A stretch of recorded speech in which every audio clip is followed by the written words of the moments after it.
Hello, good morning student. आज chemistry का topic start करते हैं। श्वसन किस प्रकार की रासायनिक अभिक्रिया है। तो टॉपिक स्टार्ट करते हैं, श्वसन किस प्रकार से रासायनिक अभिक्रिया है। ये केमिस्ट्री का चल रहा है सेशन, ठीक है ना। एमसीक्यू लेकर के आया हूं क्लास 10 के लिए। और ये पहला क्वेश्चन है, श्वसन किस प्रकार की रासायनिक अभिक्रिया है। तो इसका राइट आंसर होगा श्वसन ऊष्माक्षेपी अभिक्रिया है। अब ये दोस्तों ऊष्माक्षेपी अभिक्रिया देखिए क्या है। देखिए उपचयन अभिक्रिया हो गया, रिडक्शन अभिक्रिया, उपचयन अभिक्रिया, रिडक्शन, ठीक है। संयोजन अभिक्रिया, अभी रिडक्शन क्या है मैं बाद के क्लास में बतला दूंगा। संयोजन अभिक्रिया क्या होता है, जैसे Mg प्लस ऑक्सीजन गैस, ये दोनों कंबाइंड करके क्या बनाएगा, MgO बनाएगा, ठीक है ना। तो ये दोनों संयोजन हुआ। इसको बैलेंस करने के लिए यहां 2 लगाएंगे और यहां 2 लगाएंगे, ठीक है। अगला है ऊष्माक्षेपी अभिक्रिया।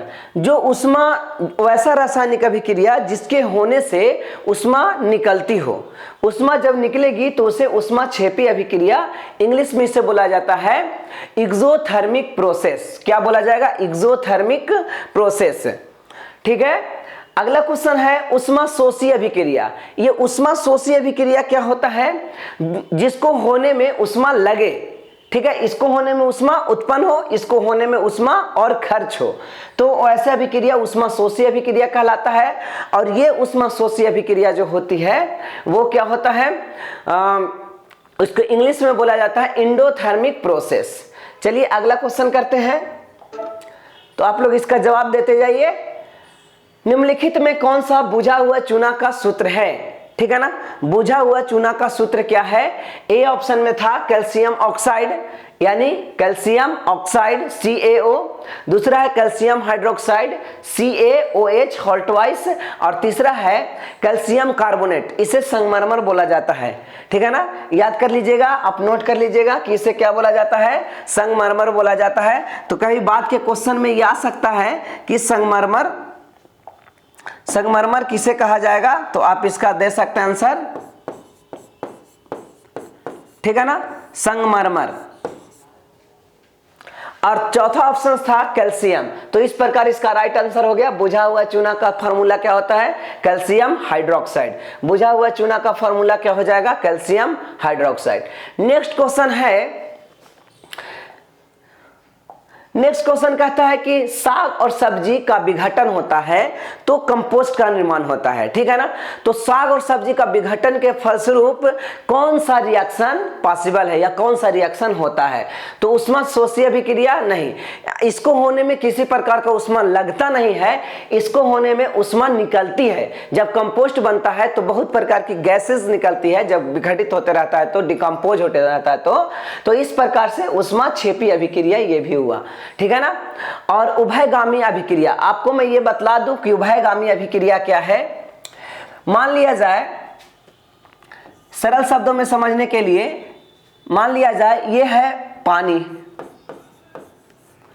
और इस तरफ है बर्फ। जब पानी को गर्म किया, ठंडा किया जाएगा, जब पानी को ठंडा किया जाएगा तो बर्फ बन जाएगा।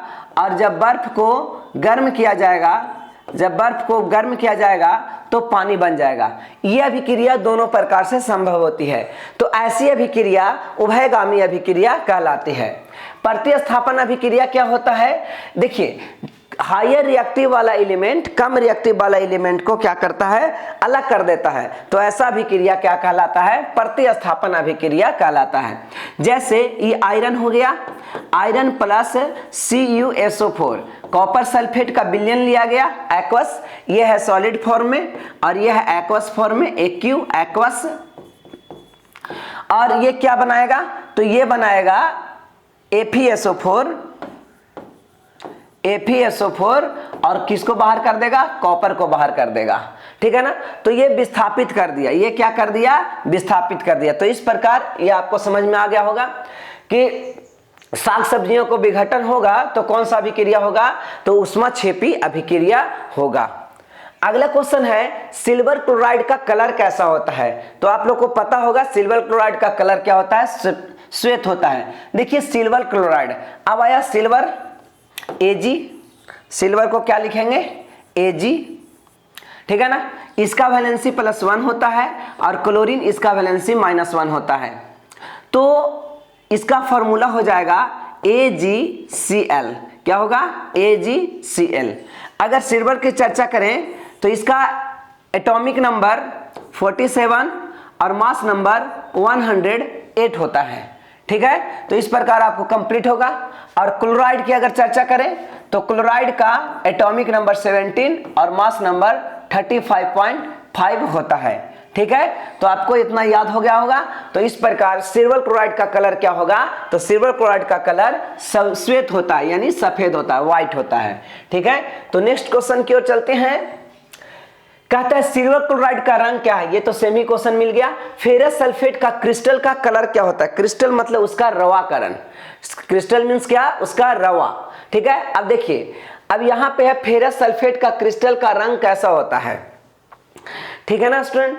तो यहां पे क्रिस्टल, सबसे पहले इन तीनों का फॉर्मूला की अगर हम चर्चा करें तो फेरस सल्फेट FeSO4 × 7H2O, उसके बाद एक और होता है CuSO4 × 5H2O, और एक होता है ZnSO4 × 7H2O, ठीक है।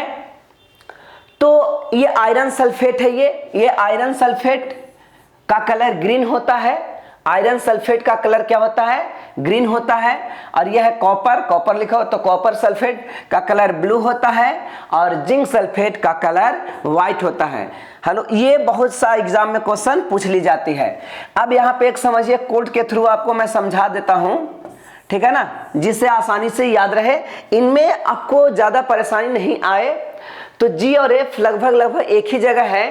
तो यहाँ पे F से हो गया फेरस सल्फेट और G से हो गया इसका कलर ग्रीन, C से हो गया कॉपर सल्फेट और B से हो गया आपका ब्लू, Z जिंक सल्फेट और यहाँ पे हो गया व्हाइट, ठीक है।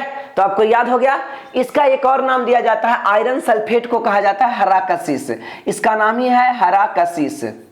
क्या नाम है, हरा कशिश। इसका नाम है नीला कशिश, नीला कशिश, ठीक है। और इसको कहते हैं श्वेत कशिश। क्या बोला जाता है, श्वेत कशिश, श्वेत कशिश। तो नोट कर लीजिएगा, कशिश को थोथा भी बोला जाता है। अगर इंग्लिश में इसकी चर्चा करा जाए तो इसको बोलेंगे ग्रीन विट्रोइल, इसे बोलेंगे ब्लू विट्रोइल और इसे बोलेंगे व्हाइट विट्रोइल। तो आपको ये समझ में आ गया होगा। अगला क्वेश्चन, तो इस प्रकार फेरस सल्फेट का कलर क्या हो जाएगा, तो फेरस सल्फेट का कलर हरा होता है। अगला क्वेश्चन है नाइट्रोजन डाइऑक्साइड के धुएं का रंग कैसा होता है। तो जब नाइट्रोजन डाइऑक्साइड किसी प्रकार बनता है, जब नाइट्रोजन को ऑक्सीजन के साथ रिएक्शन कराया जाता है, समझिएगा बच्चे कि जब नाइट्रोजन को ऑक्सीजन के साथ रिएक्शन कराया जाता है, जब नाइट्रोजन गैस को ऑक्सीजन गैस के साथ रिएक्शन करा जाता है तो बनता है नाइट्रोजन डाइऑक्साइड। क्या बनता है, नाइट्रोजन डाइऑक्साइड। इसको बैलेंस करने के लिए यहाँ पे 2 लगाना होगा, यहाँ भी 2 लगाना होगा, ठीक है। तब यहाँ पे जो नाइट्रोजन डाइऑक्साइड धुआं के रूप में निकल गया तो इसका कलर भूरा होता है। इसका कलर कैसा होता है, तो इसका कलर भूरा होता है ना। तो यहाँ तक आपको ये बातें समझ में आ गई होगी। अगला क्वेश्चन की ओर चलते हैं। तो नेक्स्ट क्वेश्चन है कि निम्नलिखित में कौन सा रासायनिक समीकरण संतुलित है, ठीक है ना। संतुलित कौन सा है, तो इस प्रकार देखा जाए तो संतुलित के लिए क्या किया जाता है। तो केमिस्ट्री का फादर आपको पता होगा, केमिस्ट्री का फादर किन्हें कहा जाता है, तो केमिस्ट्री का फादर लेवोइजियर को कहा जाता है। किसे कहा जाता है, लेवोइजियर को कहा जाता है। किसे कहा जाता है, लेवोइजियर को कहा जाता है। आपको यह भी पता होगा कि लेवोइजियर को केमिस्ट्री का फादर कहते हैं। तो क्यों कहा जाता है, कुछ न कुछ इन्होंने नियम दिया होगा। तो इनका जो पहला नियम है, इनका जो नियम है, ये नियम कहता है द्रव्यमान संरक्षण का सिद्धांत। यानी कोई भी रिएक्शन होगा तो ए और बी आपस में रिएक्शन करके मान लिया जाए सी और डी बनाता है, ठीक है ना। तो कहता है कि इसका मास यदि 80 ग्राम है और इसका मास यदि 20 ग्राम है, इसका मास 70 ग्राम है और इसका मास 30 ग्राम है, हो सकता है। तो इन्होंने कहा कि रिएक्शन के पहले का द्रव्यमान, रिएक्शन के पहले का द्रव्यमान बराबर रिएक्शन के बाद का द्रव्यमान होगा, चाहे वो किसी फॉर्म में बन करके अलग अलग चीज ही क्यों ना हो, लेकिन रिएक्शन के पहले का द्रव्यमान और रिएक्शन के बाद का द्रव्यमान आपस में बराबर होगा। तो ये लोवाइजियर ने कहा। तो इस प्रकार से कहा कि इसका सारी आइटम्स भी बराबर होंगे। अब यहाँ पे चेक करो, इधर वाले को बोला जाता है रिएक्टेंट, इधर वाले को बोला जाता है रिएक्टेंट और इधर वाले को बोला जाता है प्रोडक्ट। रिएक्टेंट को हिंदी में अभिकारक बोलते हैं। क्या बोलते हैं? अभिकारक। रिएक्टेंट को हिंदी में क्या कहा जाता है? अभिकारक। और प्रोडक्ट को हिंदी में प्रतिफल। प्रोडक्ट को हिंदी में क्या कहा जाता है? प्रतिफल। ठीक है ना? ठीक है साथियों, तो प्रोडक्ट को प्रतिफल कहा जाता है। अब यहाँ पे देखिए, चेक करना है, जितना आइटम इधर है उतना ही आइटम्स उधर होना चाहिए। तो आयरन का यहाँ पे आइटम एगो है और यहाँ आयरन का आइटम एगो है, यानी ये सही। बट क्लोरीन का आइटम यहाँ 2 है, यहाँ क्लोरीन का आइटम 3 है। इस प्रकार से ये रिएक्शन गलत, तो ए ऑप्शन गलत हो गई। ठीक है। अगला क्वेश्चन अगर हम देखें तो नाइट्रोजन चेक करो। तो नाइट्रोजन देखिए 2 है, रिएक्टेंट में नाइट्रोजन कितने हैं? तो रिएक्टेंट में नाइट्रोजन 2 है। रिएक्टेंट्स में नाइट्रोजन कितने हैं? 2। तो यहाँ भी रिएक्टेंट में नाइट्रोजन 2 है, प्रोडक्ट में नाइट्रोजन 2 है, तो ये सही है। अगला क्वेश्चन की तरफ अगला मतलब ये हो गया हाइड्रोजन 4, तो यहाँ भी हाइड्रोजन 4 हो गया। ऑक्सीजन यहाँ पे 2, तो इसके हेल्प से ये भी ऑक्सीजन 2 हो गया। तो आपको ये पता चल गया कि reactants is equal to product होता है लेवाइजर के अनुसार, यानी ये समीकरण संतुलित है। ये कैसे गलत है?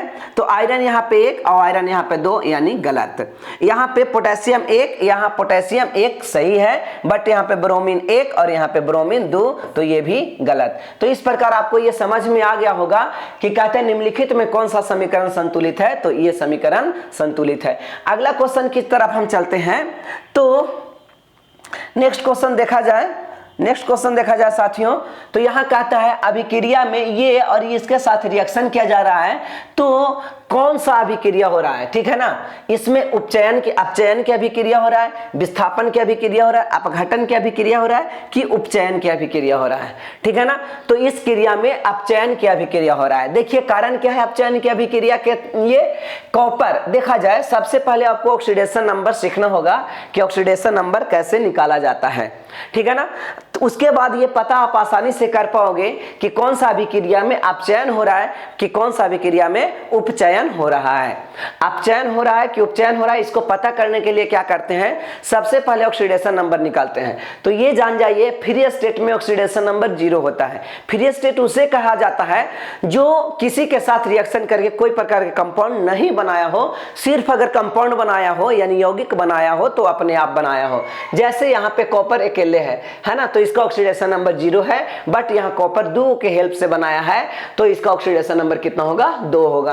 बिकॉज ऑक्सीजन की वैलेंसी 2 होती है, तो यहाँ पे +2 हो गया, है ना। तो यहाँ पे 2 और यहाँ पे 0 हो रहा है, यानी कि ये घट रहा है कि बढ़ रहा है ना। तो यहाँ पे देखोगे कि घट रहा है। जब घट रहा है तो रिडक्शन होता है, जब घट रहा होता है तो क्या होता है? रिडक्शन, यानी अभिकारक। जब घट रहा होता है तो रिडक्शन को हिंदी में कहा जाता है अवकरण। क्या बोला जाएगा? अवकरण। और यहाँ पे ऑक्सीकरण होगा। तो ये समझ, इस प्रकार से कहा गया कि इस अभिक्रिया में अपचयन की अभिक्रिया हो रही है। जब घट रहा हो तो अपचयन की अभिक्रिया बोलेंगे। अगला क्वेश्चन की ओर चलिए। तो कहता है निम्नलिखित में कौन सा उपचायक है? देखिए अपचयन और उपचायक दोनों एक ही होता है। अपचयन और उपचायक, ठीक है ना। अपचयन और उपचायक दोनों एक ही होता है।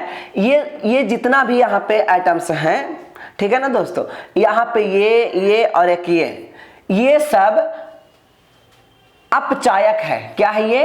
अपचायक। ये अपचायक है और ये क्या है? अपचायक है। अपचायक क्या है? ये अपचायक। और ये क्या है? उपचायक। अब जो अपचायक होता है वो उपचयन होता है, अपचायक होता है वो क्या होता है, उपचयन। उपचयन याद रखिएगा दोस्तों, उपचयन होता है, यानी ये भी क्या हो जाएगा, उपचयन। उपचयन। लेकिन यहाँ पे ये क्या हो जाएगा, उपचायक है, ये उपचायक है तो इसको कहिएगा तो अपचयन। अपचयन। कभी कभी क्वेश्चन में आपको यही मिल जाएगा कि कौन सा अपचयन है, तो आपको यही आंसर करना होगा। तो अपचयन कहो या उपचायक कहो, बात बराबर है। अपचायक कहो या उपचयन कहो, बात बराबर है। कंफ्यूजन हो तो इसे आप ठीक कर लें, ठीक है ना। दोबारा वीडियो को पॉज करके पीछे से देख लीजिए तो आपको क्लियर हो जाएगा। अगला क्वेश्चन है, शरीर में भोजन का पचना किस प्रकार की अभिक्रिया है। यहाँ पे थोड़ा सा एरर है, भोजन का पचना, ठीक है ना। तो अवकरण है कि ऑक्सीकरण है कि उदासीनीकरण है, इनमें से कोई नहीं। अब आप समझिए अवकरण क्या होता है, यानी रिडक्शन। अभी जैसा क्रिया बताया गया रिडक्शन, यानी यहाँ पे कहता है कि वैसा रासायनिक अभिक्रिया जिसमें ऑक्सीडेशन नंबर यानी ऑक्सीडेशन अवस्था की वृद्धि हो तो उसे ऑक्सीकरण कहते हैं, और जिसमें घटोत्तरी होगा यानी घट जाएगा तो उसे अवकरण कहा जाएगा। तो क्लियर है। तो मानव शरीर के भोजन का पचना कौन सा अभिक्रिया है, तो ऑक्सीकरण है। याद रखिएगा ऑक्सीडेशन रिएक्शन है, ऑक्सीकरण है। ऑक्सीडेशन रिएक्शन मींस ऑक्सीकरण, ठीक है साथियों। तो अगला क्वेश्चन 11 नंबर क्वेश्चन अगले वीडियो में आपको लेकर के मैं हाजिर होता हूं, ठीक है।